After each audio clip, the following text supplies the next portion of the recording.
ফিলিস্তিনে হত্যাযজ্ঞে কোনো বিরাম নেই বর্বর ইসরায়েলের। টানা 18 মাস ধরে অবরুদ্ধ গাজায় প্রায় 51,000 ফিলিস্তিনিকে হত্যা করেছে তারা, যার নাটের গুরু ইসরায়েলি প্রধানমন্ত্রী বেনিয়ামিন নেতানিয়াহু। এর বিরুদ্ধে বিশ্বজুড়ে ক্ষোভ প্রতিবাদ বাড়লেও এই গণহত্যাকারী কোনো কিছুই তোয়াক্কা করছেন না। এমন অবস্থায় এবার বেনিয়ামিন নেতানিয়াহুকে ইসরায়েলের শত্রু বলে আখ্যায়িত করেছেন দেশটির সাবেক সেনাপ্রধান ড্যান হালুজ।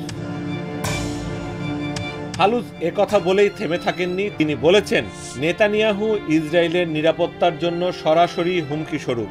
তাকে বন্দী করে কারাগারে পাঠানো উচিত। 14 এপ্রিল সোমবার রাতে এক প্রতিবেদনে এ তথ্য জানিয়েছে তুরস্কের বার্তা সংস্থা আনাদোলু।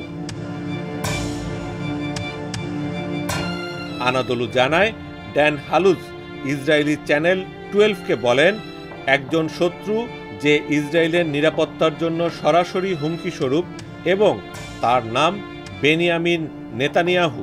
শত্রুকে দমন করা উচিত অথবা বন্দী করা উচিত, তবে হত্যা করা উচিত নয়।